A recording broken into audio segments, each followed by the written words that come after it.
But there's a lot of things to talk about in this portion with Joseph, and a lot of them connect to Messiah. Jewish thought refers to the patterns that they see, that the commentators and things saw in the scriptures regarding Messiah. These two patterns, one being Messiah ben Yosef, the son of Joseph, and the other being the son of David, the ben David. And you see that in various different places. I was looking for that last night and some other places. One example comes from a commentary on Leviticus 14, where they have that ritual for the person who has been cleansed from leprosy, how they said they're supposed to offer those two birds, if you remember that passage. But it talks about, this is some commentary, it says, these two birds represent the two Messiahs, the Mashiach ben Yosef and the Mashiach ben David. The reason the Messiah is called a bird is that this is a description for souls in the higher regions. That's just so, and of course, what happens with those two birds? One of them is slain, right? One of them is killed. That's Ben Yosef. The other is released to be free, to rule, to reign, to spread over the whole earth. That's Messiah ben David. And when you read some of the commentaries, you find these different things about what determines which one is seen. Well, apparently, according to some of this commentary, the two patterns can be affected by the behavior or the response of the people. In Sanhedrin 98, it says, if the people of Israel will be righteous, the Messiah will come in the clouds of heaven. Who does that sound like? That's Messiah ben David, right? If they're righteous, they'll see that. If they will not be righteous, he will come as a poor man riding upon a donkey. There's another word that they use there, but the language has changed enough. But that's something based on an interpretation of Zechariah 9, where he says, rejoice greatly, daughter of Zion. Shout, daughter of Jerusalem. Behold, your king is coming to you, a righteous one, bringing salvation. He is lowly, riding on a donkey, on a colt, the foal of a donkey. And so it's as if, if they are righteous, they will recognize Messiah in his appearing. But others will miss him. And of course, the enemy does not want God's people to be righteous. He does not want them to recognize the time of Messiah's visitation. And so he says this in Kol Hator. He says, Joseph was recognized his brothers, but they did not recognize him. This is one of the traits of Joseph, not only in his own generation, but in every generation, i.e. that Mashiach ben Yosef recognizes his. This is the work of Satan, who hides the characteristics of Mashiach ben Yosef, so that the footsteps of the Mashiach are not recognized and are even belittled because of our many sins. Were Israel to recognize Yosef, that is, the footsteps of ben Yosef the Mashiach, which is in the ingathering of the exiles, then we would already have been redeemed with a complete redemption. Isn't that interesting? You see this all play out within this Torah portion in the joining one. We see this play out in a couple ways. And real briefly, I wanted to share this. One way that caught my attention was that the use of the clothing in the Torah portion, because the clothing is the primary means of identification. This is just kind of an extra. But when you look at the robes and the cloaks, when it starts out with Joseph getting that special cloak, that coat of many colors, as it's often translated, right? That kind of shows that he's his father's preferred or favorite son, right? And so that identifies him in that role. You see it in chapter 38 with Judah and Tamar. Well, before that, the torn, when the coat is torn in with Joseph's coat. The torn coats testified to Joseph's death, right? That's at least what was believed.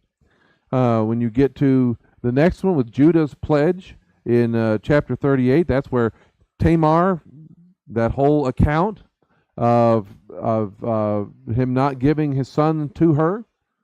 So she asks for a pledge in lieu of payment. She asks for his seal, his cord, his staff. And in the Aramaic, the Targums, one of them is called his mantle or his cloak. And it's the revealing of this mantle, of this cloak, that identified Judah as the father, and it actually protected her life when you read that account. When you get to Joseph's garments in chapter 39, right, he's wearing his clothes as a servant of Potiphar, and when Potiphar's wife makes a move on him and he refuses, what does he leave behind that incriminates him? His clothing, right? His tunic. And so because of that, it identifies him. Well, he's clearly the guilty one. This alleged evidence of that. You know, Joseph also, when he was released out of prison, they cleaned him up, they changed his clothes so he could appear before Pharaoh as the one that the cupbearer had mentioned in chapter 41. And then you get to see him clothed and exalted by Egypt in chapter 41, but it also conceals him from his brothers. That patterns so much of Messiah's coming. And we'll talk about this. Rejected by his brothers, sent out and lost to the nations. You know, this Jewish Joseph made to look like and fit in with the Gentile Egyptians. And he's so the point that he's not recognizable by his Jewish family until that Gentile Egyptian identity is removed. Does that sound like a pattern that we've seen over history? It's a pattern that's taken 2,000 years. And we seem to be in this era when the Gentile identity is being more and more lifted and removed, and Messiah's brothers are beginning to recognize him. That's a good thing. That's the fast version. But I really wanted to focus on things like this, or connected with this, within this account, about how the revelation of God was received. Because remember, so much of this has to do with Joseph having dreams, or other people having dreams, and he's the one who provides the meaning and the explanation. You know, Joseph is given a dream about his future and the future of his family.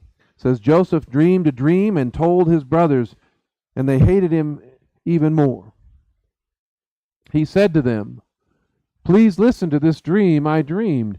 And there we were, binding sheaves in the middle of the field. And all of a sudden my sheaf arose and stood upright. And behold, your sheaves gathered around and bowed down to my sheaf." Now, I've always grown up, and maybe you have too, hearing about how this moment really is just revealing about Joseph's behavior, or his immaturity, or his pride and all that other kind of things, right? And y'all hear it put in mostly those kinds of terms. But it's important to keep in mind that this is not just Joseph making stuff up on his own, is it? This is a dream that is from God. God is showing Joseph something. He is revealing something to one who is acting as a prophet, right? And when a prophet receives a dream, a vision, a message from the Lord, what's he supposed to do with it? He's supposed to reveal it and share it, right?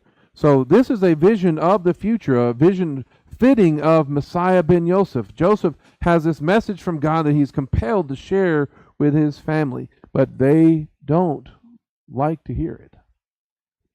Verse 8 says, "Will you truly be a king over us?" his brothers said to him. Are they accepting or rejecting this revelation from God? They're rejecting it. Will you really rule over us? And so they hated him even more because of his dreams and because of his words. So his brothers did not want to receive this message from God. They rejected this first message. They didn't want a king, somebody like Joseph, over them. And so they hated him even more because of this message from God. And even his father Jacob struggled with coming to terms with this. He dreamed another dream, Joseph did, and told it to his brothers, saying, I've just dreamed another dream, and suddenly there was the sun and the moon and the 11 stars bowing down to me.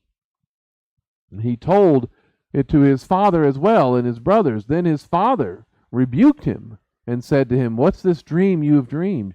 Will we really come, your mother and I, with your brothers, to bow down to the ground to you? Right? That was completely not in his realm of thinking. Right? Jacob is largely rejecting this. That's not going to happen. It's not going to happen like that. Our future is not going to look like that. But who's right in this circumstance? Is Jacob right or is Joseph? Joseph is. Right? His brothers were jealous of him. But his father kept the speech in mind. He didn't forget about it. Again, this is not just Joseph's random thoughts. It was a dream given to him by God. But because of these dreams, because of this message of God, it reveals something about his brothers. It reveals something about his family because they're not willing to receive this vision. And it's because of that message that Joseph is figuratively, if not literally, killed. It's after being sold into Egypt, he is believed by his father especially, but really his brothers really thought he was dead. There's no way he's going to survive all of this. They said to one another, Here comes that master of dreams. Come on now, let's kill him and throw him into one of those pits so we can say that an evil animal has devoured him. Then let's see. We're going to try to prevent that dream from coming true. We're going to see what becomes of his dreams. So because they rejected this message from God, they sold Joseph, killed Joseph, dipped his robe in blood and presented it to their father as if he were dead and gone. And Jacob grieved and mourned. And when you look at the description of how he responded to all of this, he practically gave up on life, right? He stopped living himself. It says Jacob, in his grief and hearing about what they did to their brother, of course, not hearing the truth, Jacob tore his clothing and put on sackcloth and mourned for his son many days. And all his sons got up along with all his daughters to console him, but he refused to be comforted, for he said, For I will go down to Sheol to my son mourning. And so his father kept weeping for him. So Jacob kept on living, but he had no intention of ever being happy again. He had no intention of continuing on in joy. He no longer had that vitality of life and purpose and faith that he had before. He was I'm just going to wait for death to come to me, so that when I go down and meet with my son, the son he loved, the one that he didn't listen to before, the one who has been torn to pieces and pierced by what he thought was this wild animal, but who had really just been rejected. This son who had really just been handed over to the Gentiles so they would kill him. And so his blood wouldn't be on their hands. I'll go down to Sheol to my son mourning. And Jacob was so disappointed, so disillusioned. In many ways, it seems like he's thinking that God had abandoned his son Joseph. It was as if his connection even to the promise that had been made in the past was now gone, or at least in his mind that the promise had been broken because of the actions or because of the things that had happened to Joseph. But in fact, the opposite is true. Even in spite of all this, in Jacob's mind, this terrible situation that has happened to his son, God had not broken his promise at all. In fact, it was a necessary part of keeping his promise. And it didn't make sense to Joseph. It didn't make sense to Jacob. You know, what's amazing to look at when you read, again, those Aramaic, those Targums, the same word, the same memra that accompanied Jacob when he left his father's house and went out on his travels and went out to find a bride, when he was dealing with Laban, when he was dealing with Esau, that same memra word that gave him power to help him overcome also went with Joseph down into Egypt. In the Genesis 39 says, and the word of the Lord, the memra of the Lord, was Joseph's helper. And it's the same language that was said of Jacob when he left. And he became a prosperous man in the house of his Mitzrayite master.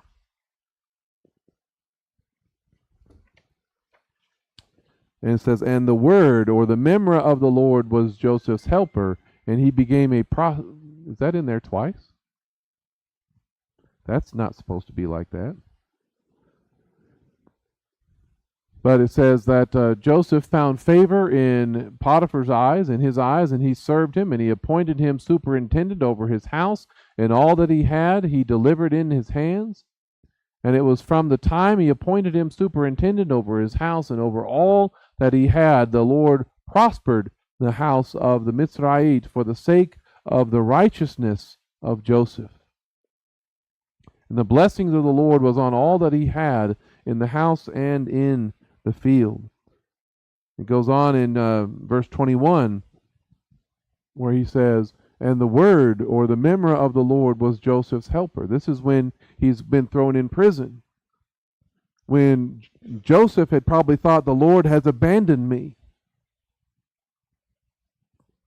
The word, the memra, is right there with him, was Joseph's helper, and extended mercy to him, and gave him favor in the eyes of the captain of the prison. And the captain of the prison confided all the prisoners who were in the house to Joseph's hands, and whatsoever was done there he commanded to be done.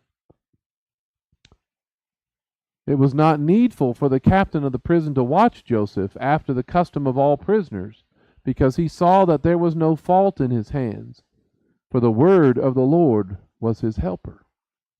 And that which he did, the Lord made it to prosper. So when Joseph went down to Egypt, when he was sent down and sold, rejected, he went down to that Gentile nation, the memra, the word, which is a picture of Messiah, the manifestation of Messiah, went with him. And that's important to know. Because as we've talked about here recently, the things that happen in the lives of the patriarchs also is revealed or takes place or mirrored in the life of their descendants. So the experience of Joseph prefigures and foreshadows what happens even in Messiah.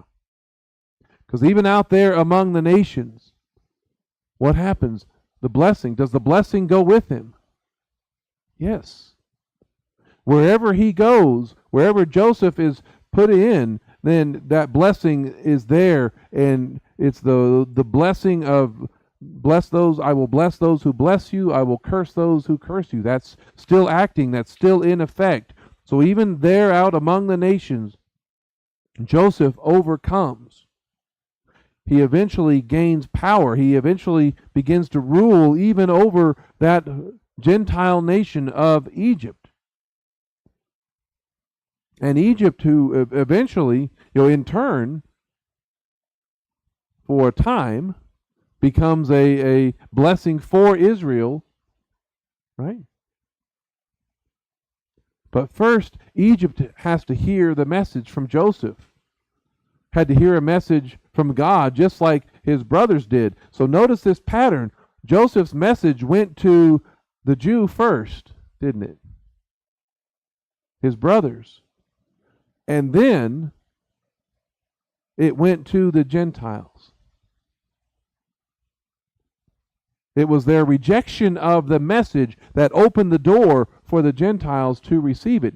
If his brothers had accepted and received Joseph's dream, right, that he would have never been sold. He would have never gone out and gone down into Egypt.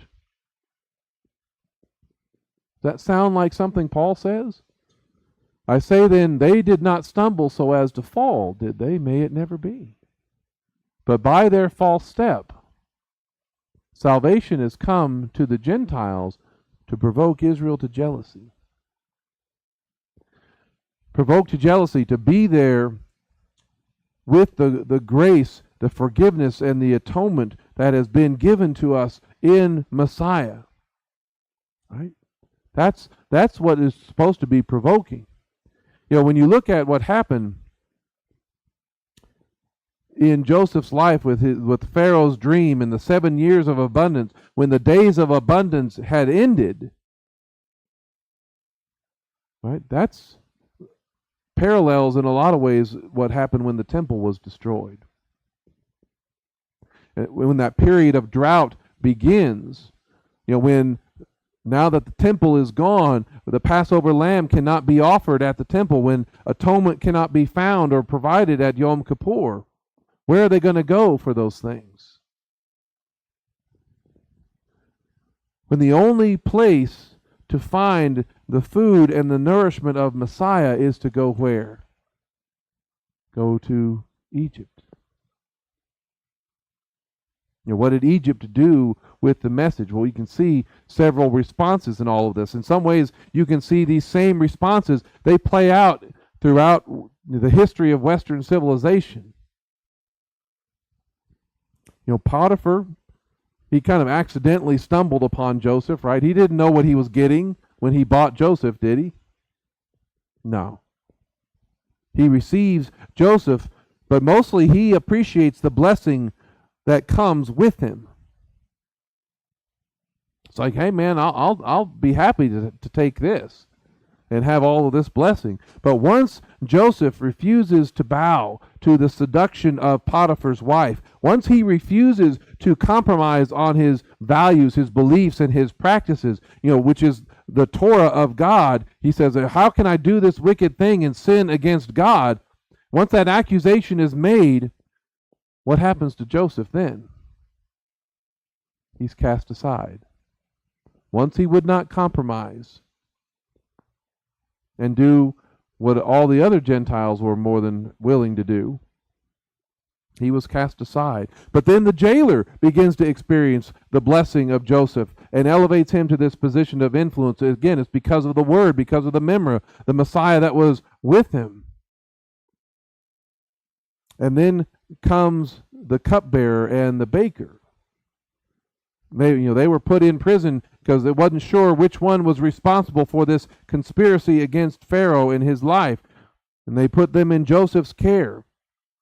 And then God gave these Gentiles, these unbelievers, in chapter 40, a dream, each of them. Then the two of them each dreamed a dream on the same night, the dream of each man, the cupbearer and the baker of the king of Egypt, who were confined in the prison. Each had its own interpretation. So these Gentile Egyptians who had no idea who God was, had no teaching or background with him, had no idea what God was trying to tell them in all this. They didn't know the God who gave the revelation. They didn't know the patterns. They didn't know the meanings. They didn't have the relationship. They needed an Israelite, this Hebrew, to explain what God was telling them. And so Joseph began testifying to God and how God is the one who is the source of truth and the source of revelation. In chapter 40, verse 8, they said to him, "We dreamed a dream and there's no one to interpret it." Then Joseph said to them, "Don't interpretations belong to God? Please tell me." When you look at how they responded to all of this, now I'm going to start with the second one, the baker. He's pretty easy. He's the one that had the unfavorable dream. right? But he responds, he's like, man, I want to tell you my dream after that good interpretation that the other guy got. So he's like the ones that come for the show, for the entertainment, to get what they want or what they can get out of a situation, hoping that they can continue to get away with all the stuff that was going on in his own life, right? Because he was the one that was guilty of plotting against Pharaoh. But he's hoping to get an interpretation that'll let him off, set him free. It says, when the chief of the bakers saw that the interpretation was good, so he's there for the entertainment value, so to speak, he said to Joseph, I also was in my dream. Expectantly there were 3 baskets of white bread on my head. In the top basket was food for Pharaoh, all kinds of baked goods, but the birds were eating them from the basket on my head. And unfortunately, when he came to somebody with the truth of God, he didn't get to hear what he wanted to hear. He didn't get to hear that, hey, it's okay. You'll be fine. You've got nothing to worry about. He didn't hear things like you hear today, that all paths lead to heaven, that all religions are the same. He didn't hear that, well, God doesn't really care about your sin or things that you've done wrong. He didn't hear that, well, God is love and God is grace, so that means nothing in your life has to change. He didn't hear the idea that no repentance is required. He didn't get a get out of jail free card like so much of the world wants. He heard a message of truth that the wages of sin is what? It's death. You can never escape that, no matter how much you may want to. Joseph answered and said, this is its interpretation. The 3 baskets, they are 3 days. In another 3 days, Pharaoh will lift up your head off of you and will hang you on a tree. Then the birds will eat your flesh off of you. Now, I'm sure that this whole 3-day pattern is completely meaningless and has no connection to Messiah, right? There's nothing to see there with 3 days. But this interpretation, this is the kind that if a message like this were given today, it'd be the kind of judgmental, fire and brimstone kind of message that nobody really likes to hear all that much, because we don't like to hear about our condition and our sinful state. And I'm sure the baker didn't like that interpretation, and he consoled himself with all the excuses that you'll hear today. Well, what do you know? You don't know what you're talking about. Don't be so judgmental. Judge not, right? I'll be fine. I don't need any of that stuff. I'm sure he rejected Joseph's interpretation and message from God, justifying himself the whole time. But truth and judgment came anyway, didn't it? Whether he wanted to receive the message or not, because after 3 days, Pharaoh held a banquet. The chief of the bakers he hung, and it was just as Joseph had interpreted for them. See, much of the world rejects the message outright, and so their lives, they want their lives to continue on unchanged when they are confronted with the truth. But the day of judgment comes anyway. And they die in their sins without receiving the grace and mercy that's available to them in Messiah Yeshua that was sent out to these nations.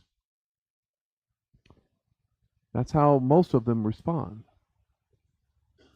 Then there's the cupbearer who, when he began unloading his dream, his fears, his need to the only one who had the answer for him, says the chief of the cupbearers told his dream to Joseph, saying to him, in my dream, suddenly there was a vine in front of me, and on the vine there were 3 branches, and as it was budding, its blossoms came out, its clusters ripened into grapes.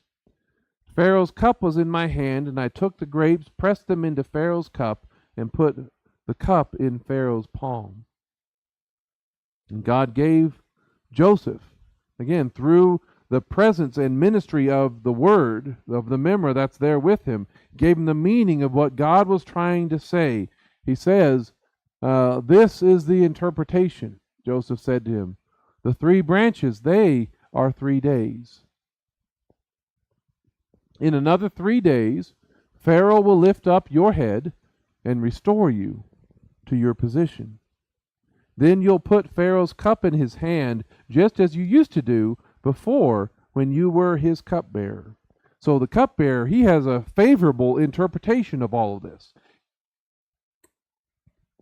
He is accepting, he's hearing this message. He's going to get his life back, and everything's going to go back to normal the way it was before. Y'all know a lot of people like that when they hear the message of truth. They hear about Messiah. They accept the message, and everything goes back to the way it was before. All he had to do, all this man had to do to repay this blessing was to remember him back in his regular life. Once he's restored, it just keep me in mind. Don't forget about me. Don't forget about what's happening right here.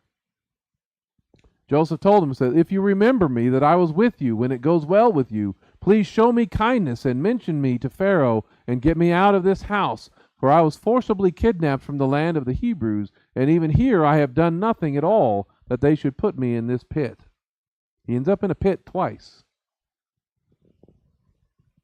See, if the revelation of God really helps you, really changes you, then you're supposed to take it with you into the rest of your life. And you're supposed to remember it. You're supposed to even begin to share it with others, so that influence of the one with the good news can increase. So Messiah can essentially be let out of that which is keeping the message from going all over the world. But like so many, unfortunately, the cupbearer experienced is not what happened. He was like that person that you may know or may have been at some point in your own life, where you go out on some spiritual retreat, you have some high experience, right? When maybe you have that memory of going and being at grandma's house, that experience, that entertainment, that you had that moment. But it doesn't go back with you into the regular and daily life. Right? The faith that Joseph shared with him didn't really change him at all. It helped him out in this moment of need and crisis, but it was put back up on the shelf and forgotten. It says, after those 3 days, he restored the chief of the cupbearers as his cupbearer, and he put the cup on the palm of Pharaoh's hand. Verse 23 says, yet the chief of the cupbearers did not remember Joseph. Indeed, he forgot him.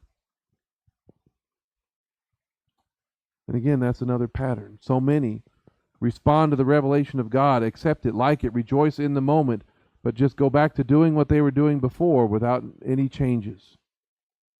They forget about it. Maybe it really didn't happen. Maybe it wasn't that important. Just doing what they want to do because they prefer it that way. It's less challenging. It's what they grew up with. Don't make many demands. Don't have any expectations. In fact, when they do remember to share their experience, to share the identity of the one who revealed God to them, this is where it's a little unusual. They want to make sure that it looks just like they do. That what they're bringing up and talking about fits nicely into their comfortable world. Because I'm going to go a little further into next week's portion. It's after 2 years. 2 years goes by before the cupbearer brings up Joseph again, when there's this thing that jogs his memory, when Pharaoh has his own crisis of dreams, and the cupbearer remembers Joseph, and he says, now there was with us a Hebrew youth, a slave belonging to the commander of the bodyguards, And when we told him, he interpreted our dreams for us. Each man's dream he interpreted. And then it came about just as he interpreted for us. So it happened. Me he restored to my position, but him he hung. It's a great job so far when you're telling people about Joseph here. At least you're willing to admit that Joseph is Jewish. Many people today are willing to at least admit that Jesus is Jewish, right? But we can't really present him as Jewish today, and neither did the cupbearer present him to Pharaoh that way. In verse 14, Pharaoh sent and called for Joseph, and so they quickly fetched him from the pit. He shaved, changed his clothes, and came to Pharaoh. All those things that they were doing to him, and when you read the Targums, it's even more so. But all those descriptions of what they did to Joseph, especially, the shaving of his beard, are to remove the Jewish identity and make him more acceptable in the Egyptian court, like he belongs there. Because he wouldn't really belong there if he looked like that. Let's dress him like us. Let's make him look like us, wear our clothes, talk like us, act like us, a little less Jewish and more Egyptian or more Gentile. That seem like a pattern? See, the amazing thing is, and it's hard for us to wrap our head around it sometimes, but even when we do all of that, even when there's this effort to try to make him less Jewish and more Gentile, God's power can still break through in spite of all of that. And when Pharaoh wants to tell his dream, again, the truth can break through. God was speaking to this Gentile king, giving him a dream. And Pharaoh said to Joseph, I dreamed a dream, and there is no one to interpret it. The world and its systems and its religions cannot explain what God is really doing and cannot make sense of it. He says, I heard about you. It is said that you can listen to a dream to interpret it. And then Joseph answered Pharaoh, saying, it is not within me. God will answer with shalom for Pharaoh. God is the one that will do this. So even with this disguise, even with Joseph lost among the Gentiles, the truth of God's revelation, of God's word, was able to break through. And Egypt was saved by a Joseph whose Jewish identity had been kind of scrubbed. That's hard to understand sometimes. Just like most of us in this room were saved by a Messiah scrubbed of most of his Jewish identity. Right? Isn't that most of our experience? That's certainly mine. And so that should help us if we struggle sometimes, if we question about our friends and families that's still in the traditional walk of Christianity and things. Is God powerful enough to save them even there? And can he do it even with the Jewish stuff scrubbed out? Yeah, he can. But just like Joseph was elevated up to this second highest position in Egypt, so Messiah, even scrubbed of all that Jewish appearance and practice, has been elevated among the nations. The Torah, in many ways, has gone out to the nations. Unfortunately, for Joseph and for Messiah Yeshua, that also made it a lot harder. This fact that he went out to the nations and had a lot of that scrubbed, made it harder for his own family to recognize him. In chapter 42, it says, the sons of Israel went to buy grain among the others who were coming because the famine was in the land of Canaan. So now Joseph was the ruler over the land, and he was the provider of grain for all the people of the earth. He had saved Egypt.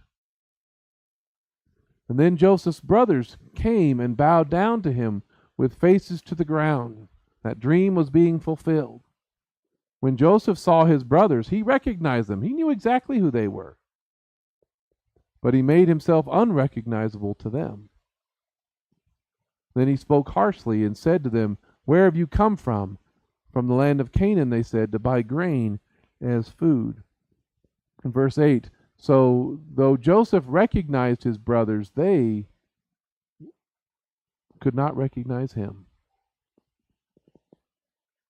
And then Joseph remembered the dreams he had dreamed about them, because it had been so long that stuff was practically forgotten. It's like, well, I guess that's never going to happen now. As far as his brothers knew, Joseph really was dead and gone. Joseph was never going to rule. They were never going to bow down to him as far as they were concerned. That dream was not possible.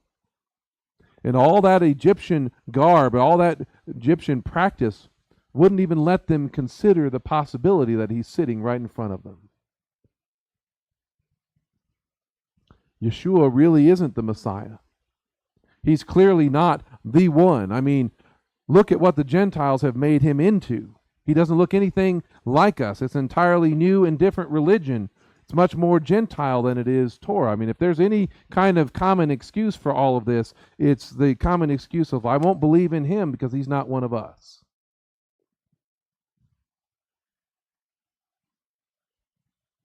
But the situation's not supposed to stay that way, is it?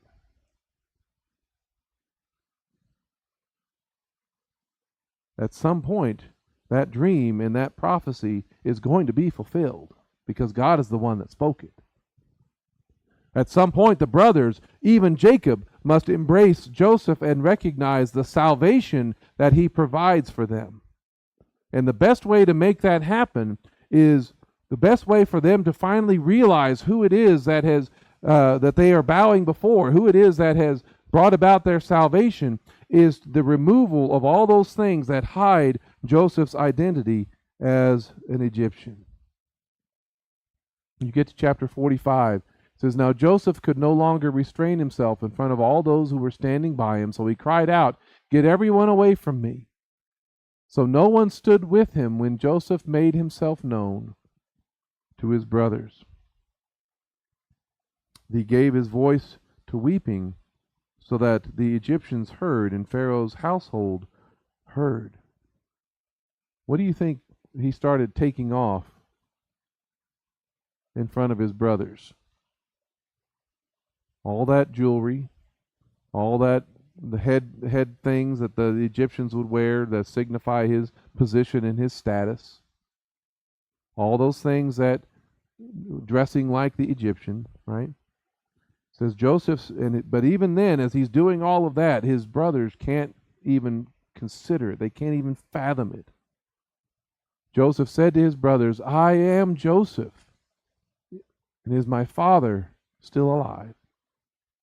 And his brothers were unable to answer him because they were terrified at his presence. This reminds me so much of that Zechariah 12 passage. Right? He says, I will pour out on the house of David and on the inhabitants of Jerusalem a spirit of grace and supplication. Joseph had been given him all of that. When they will look toward me, whom they pierced. Had his brothers pierced him, wounded him, afflicted him? Yes, they had. They will mourn for him as one mourns for an only son, and grieve bitterly for him as one grieves for a firstborn. That's a lot of Joseph's experience. That's a lot of Messiah's experience.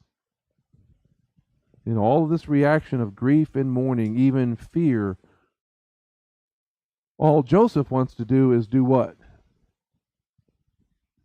Come closer to me.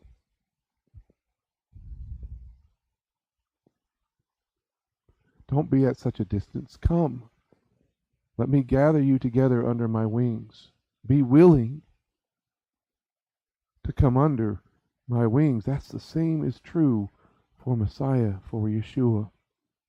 He wanted to pull them in closer, that they would finally be willing. Verse 4, Joseph said to his brothers, please come near to me. And so they came near. I am Joseph, your brother, the one you sold to Egypt, he said, not pretending that didn't happen.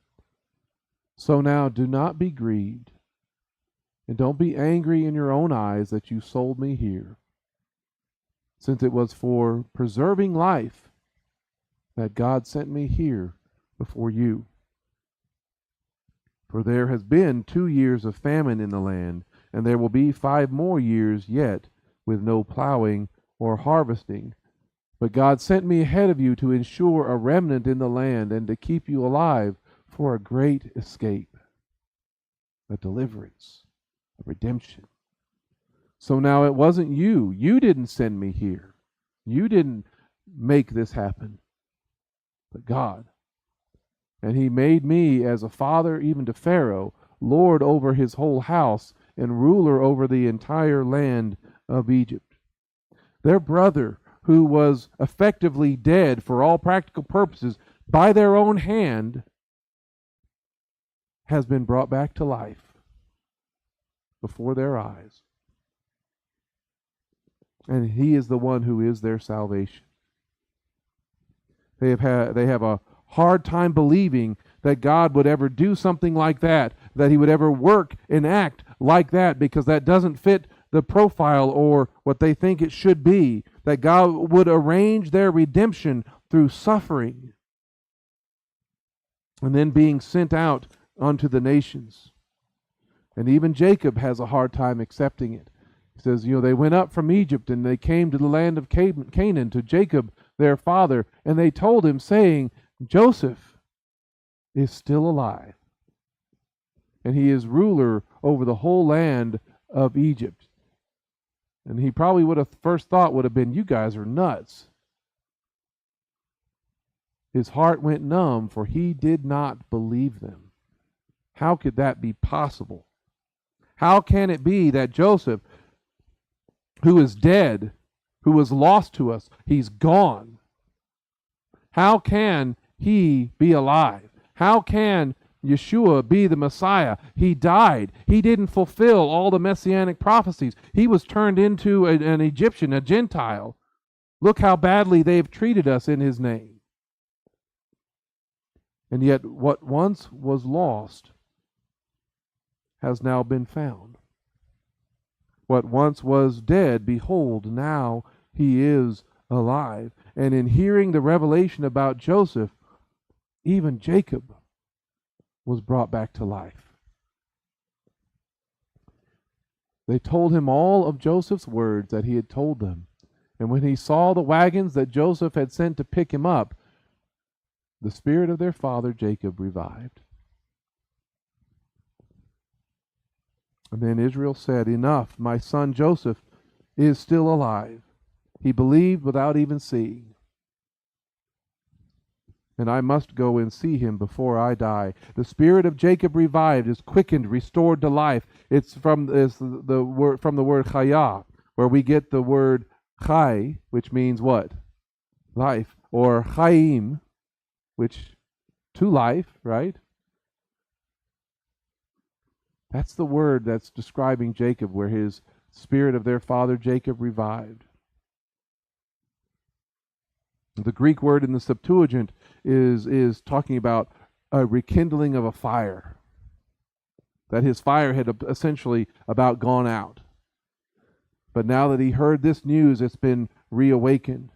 It's as if Jacob is being brought back to life. And this whole experience from rejection, from then going to the nations, to this return, again, is much like what Paul describes in Romans 11. It says, now if their transgression leads to riches for the world, and their loss riches for the Gentiles, that's just like Joseph being sent down into Egypt, then how much more their fullness? Verse 15, for if their rejection leads to reconciliation of the world, what will their acceptance be? Life from the dead. The spirit of Jacob reviving. That's what we are seeing. We are living in a day when that Gentile disguise is being removed from Messiah. So his brothers are starting more and more to recognize him for who he really is. And life from the dead comes with that. Awakening and resurrection comes with that. A rekindling of the fires of faith comes with that.